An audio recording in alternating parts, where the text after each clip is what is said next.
इस भाग में हम पॉलिसी के कुछ दिशा निर्देशों के बारे में जानेंगे। आइए शुरुआत करें। प्रमुख बहिष्करण। चलिए अब जानें कि ऑप्टिमा रिस्टोर में क्या कवर नहीं होता है। इस पॉलिसी के कुछ प्रमुख बहिष्करण इस प्रकार हैं। 30 दिन की इंतजार अवधि किसी भी उपचार के लिए सिवाय किसी आकस्मिक दुर्घटना के। 2 साल की इंतजार अवधि कुछ विशिष्ट स्थितियों के लिए, जैसे कि मोतियाबिंद, हर्निया के लिए सर्जरी, हाइड्रोसेल के लिए सर्जरी इत्यादि। पूर्व मौजूद बीमारियां पहले 36 महीने में कवर नहीं होती। नशीले पदार्थ या द्रव्य के सेवन से जुड़े रोग। आपराधिक प्रवृत्ति के तहत किसी कानून को तोड़ना या ऐसी कोई कोशिश करना या जानबूझकर अपने को कोई चोट पहुंचाना अथवा होश में या पागलपन की अवस्था में आत्महत्या की कोशिश करना। गर्भावस्था, मिसकैरेज, सिवाय इसके कि वो किसी दुर्घटना या बीमारी की वजह से हुआ हो। शिशु का जन्म, सिवाय एक्टोपिक गर्भावस्था। बहिष्करण के पूरे विवरण के लिए कृपया पॉलिसी वर्डिंग पढ़ें, जो डाउनलोड सेक्शन के ऑप्टिमा रिस्टोर फोल्डर में है। आइए एक नजर फ्री लुक निरस्त्रीकरण पर डालें। यह पॉलिसी 15 दिन का एक फ्री लुक समय देता है, जो कि दस्तावेज की प्राप्ति के समय से लागू होता है।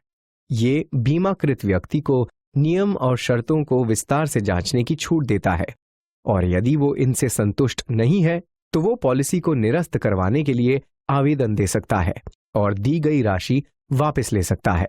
किंतु ये तभी संभव है जब बीमाकृत ने पॉलिसी के अंतर्गत कोई दावा नहीं किया हो।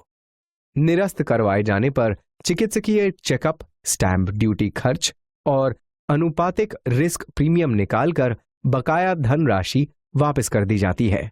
फ्री लुक प्रावधान केवल पॉलिसी के आरंभ में उपलब्ध है और पॉलिसी के नवीनीकरण के समय ये लागू नहीं होती। फ्री लुक निरस्त्रीकरण के बाद आइए हम पोर्टेबिलिटी लाभ के बारे में जानकारी हासिल करें।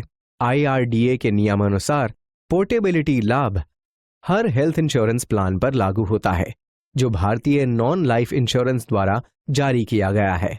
विस्तृत जानकारी के लिए पोर्टेबिलिटी गाइडलाइंस डॉक्यूमेंट देखें, जो डाउनलोड सेक्शन के ऑप्टिमा रिस्टोर फोल्डर में है। अब हम सेक्शन 80D में दिए जाने वाले टैक्स लाभ के बारे में समझेंगे।